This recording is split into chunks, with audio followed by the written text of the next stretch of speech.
네. 오늘 아주 좋은 말씀 감사드리고요.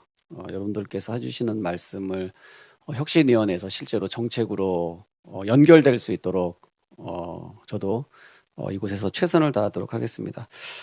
최근에 우리가 이제 여러 가지 축구적인 이야기를 하면서 특히 이제 유럽 축구하고 비교를 많이 하기도 하고 또 이제 일본 축구하고 비교를 많이 하기도 하는데 그냥 보편적으로 보면은 일본 축구는 우리랑 가까이 있으니까 일본 축구의 성장을 봤을 때 일본 축구는 저렇게 성장하고 있는데 왜 우리는 성장하고 있지 못한가라는 질문을 되게 많이 하잖아요.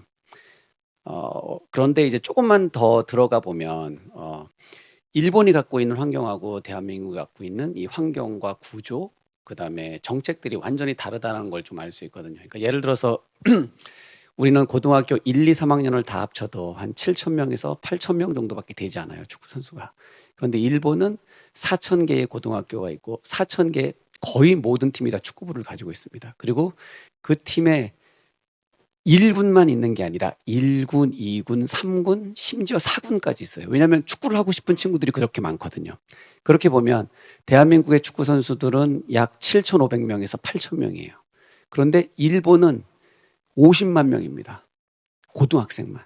그러니까 이런 것들을 비교했을 때 우리가 정책적으로 구조적으로 과연 일본과 경쟁할 수 있는 상태인가라는 생각을 해야 되고, 또 일본이 현재 축구에 쓰고 있는 돈, 대한민국이 축구에 쓰고 있는 돈을 비교했을 때 경쟁이 되지 않을 정도로 엄청난 차이가 있거든요. 그러니까 이런 것들도 저희가 한번 뒤돌아봐야 된다라는 생각이 듭니다. 그리고 또 한 가지, 그럼에도 불구하고 지금 현재 이 상황에서 우리는 지금보다 조금 더 축구를 잘할 수 있는데 여러 가지 구조적인 문제, 정책적인 문제, 그다음에 규제 때문에 그런 것들을 우리가 하지 못했구나라는 생각을 조금 더 하게 됐습니다. 기본적으로 운동선수들이 잘하기 위해서는 기본적인 것들이 있잖아요. 훈련하는 장소가 없다. 어떻게 훈련할 것인가를 고민해야 되는 이때에, 무엇을 훈련을 해야 될까를 고민해야 될 이때에 우리의 고민은 훈련할 훈련장을 찾는 거에 멈춰져 있는 거예요. 훈련할 시간이 없다. 훈련장을 찾고 있고 훈련할 시간을 확보하기 위해서 노력하고 있고 그다음에 기본적으로 프로그램에 대한 어떤 보급을 기다리고 있는 이런 기본이 안 된 상태에서 우리 지금 감독님들께서 정말 헌신적으로 열심히 해주고 계시다는 생각이 듭니다. 그럼에도 불구하고 대한민국이 이렇게 정말 긴 시간 동안 수십 년 동안 월드컵 본선에 나가고 있고, 그리고 중간중간에 좋은 선수들을 길러내고 있는 것은 바로 이곳에 계신, 이 현장에 계신 초등학교, 중학교, 이 고등학교, 대학교 이 감독님들의 헌신이 있었기 때문에 저는 가능하다고 생각하고, 그렇기 때문에 더욱더 감사하다라는 말씀을 좀 드리고 싶습니다. 오늘 나왔던 여러 가지 문제들, 수시 정시 문제 이런 것들 정말 아무것도 아닌 문제인데, 이런 아무것도 아닌 문제들로 지금까지 한국 축구가 성장하는데 여러 가지 장애가 있었구나라는 생각을 다시 한번 하게 됐습니다.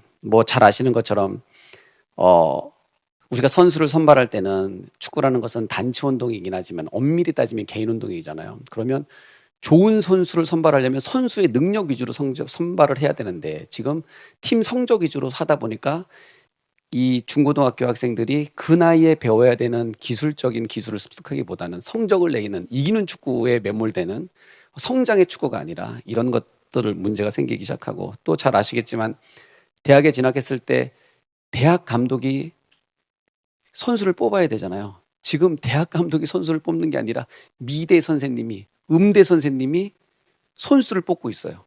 말이 안 되는 구조인 거죠. 그러니까 이런 문제들을 우리가 지금까지 방치해 오고 있었는데, 저는 이번 기회에 이 문제를 확실하게 해결하고 넘어갔으면 좋겠다라는 생각이 들고요. 대한민국 교육이 정말 좋은 점이 많았습니다. 왜냐하면 지난 수십 년 동안 대한민국이 이 짧은 시간 안에 이렇게 역사적인 성공을 할 수 있었던 것은 저는 교육에 있다고 생각하는데, 그럼에도 불구하고 대한민국 교육이 놓치고 있었던 것은 이 스포츠의 중요성, 그 대한민국의 교육이라는 그 어떤 범위 안에 스포츠가 포함되어 있지는 않았구나라는 생각이 저는 들었고요. 다행히 지금의 우리 그 장관님께서는 이 스포츠의 정책에 관해서 혁신할 수 있는 그런 생각들을 많이 갖고 계신다는 것을 제가 이번 혁신위원회에 들어와서 제가 확인을 했기 때문에 이번만큼은 이런 어떤 불필요한 규제들이나 규정들이 개선돼서 여기에 계신 우리 현장에 계신 지도자분들께서 답답함 없이 정말 마음껏 선수들을 가르치고 또 훌륭한 선수들을 키워낼 수 있는데 최선을 다할 수 있도록 저희도 이곳에서 규정을 바꾸기 위해서 최선을 다 하겠다는 약속의 말씀을 드리겠습니다. 감사합니다. 오늘 이렇게 귀한 자리 가져주셔서 또 귀한 말씀 많이 해주셔서 너무나 감사드립니다. 어쨌든 저는 이 혁신위원회가 출범을 안 했어야 되는데 어쨌든 안 좋은 상황으로 인해서 출범을 하게 됐고 결국 축구협회가 지금 신뢰를 잃은 상황에서 그 신뢰를 회복하기 위한 첫 걸음이 됐으면 좋겠다는 마음으로 시작을 하게 되었고요. 그런 의미에서 여러분들의 이런 현장에서의 의견이 또 저희가 저도 물론 알고 있던 이야기들도 있지만 또 오늘 처음 들은 이야기도 있을 만큼 다양한 의견을 주신 것에 대해서 너무나 감사드립니다. 가장 중요한 건 결국 우리가 어떤 목적을 가지고 확실한 계획을 가지고 그 계획을 어떻게 장기적으로 이끌어 갈 수 있느냐, 그 안에서 나온 문제점들을 단지 그게 문제가 생겼다고 인해서 완전히 바꿔버리는 게 아니라 어떻게 하면 고쳐서 우리가 세웠던 계획을 꾸준히 이어갈 수 있느냐가 상당히 중요하다고 생각을 합니다. 오늘 해주신 말씀 중에서도 결국 어떤 목적을 가지고 왜 우리가 이거를 해야 하는지를 설득할 수 없다면 결국 그건 시작부터 잘못된 시작이었다고 생각을 하게 만드는 거라고 저는 생각이 듭니다.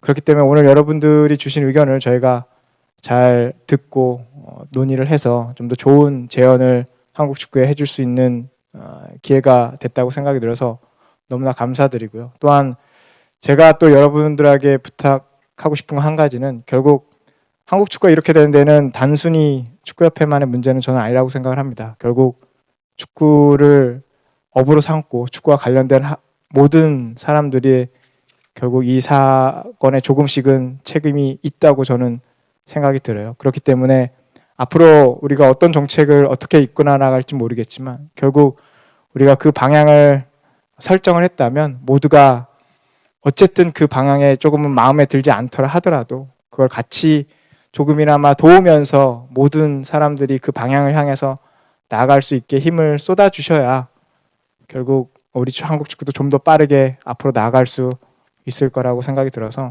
그 부분에서 앞으로 여러분들도 현장에서 여러분만의 자리에서 열심히 노력을 지금처럼 앞으로도 꾸준히 해주셨으면 좋겠습니다. 그리고 앞으로의 이제 혁신위는 결국 저희가 7월 6일 출범한 이후로 매주 이제 회의를 해왔고 또 8월 4일에는 결국 우리가 거버넌스를 한 협회 이제 선거에 관해서 이제 권고를 했고 또 그거를 이제 충실히 이행하는지를 지켜보면서 옆에서 보좌를 또 행정적으로 지원할 수 있는 부분들을 지원해 나갈 예정이고요. 그렇지만 저희가 매주 이제 회의를 이어왔는데 이제 앞으로는 상황에 따라서 이게 매주 하게 될 수도 있고 또 2주나 3주에 걸쳐서 우리가 지금 논의를 할 이 유소년 정책도 이제 결국에는 또 대표팀 관련 감독 선임 문제 그 관해서도 논의를 해 나갈 예정이고요. 저 역시도 이제 또 영국으로 돌아가야 하는 상황이어서 또 이제 돌아가게 돼서라도 그래서 아마 이제 앞으로는 이제 비대면으로 회의를 계속 진행할 예정이니까요. 차기 협회 회장이 당선이 언제 될지는 모르겠지만 당선되는 때까지 혁신위가 옆에서 잘 그 상황을 이끌어 나갈 수 있도록 많은 지원을 하겠습니다. 감사합니다. 재미있게 보셨다면 구독, 좋아요, 알림 설정까지 꼭 눌러주세요.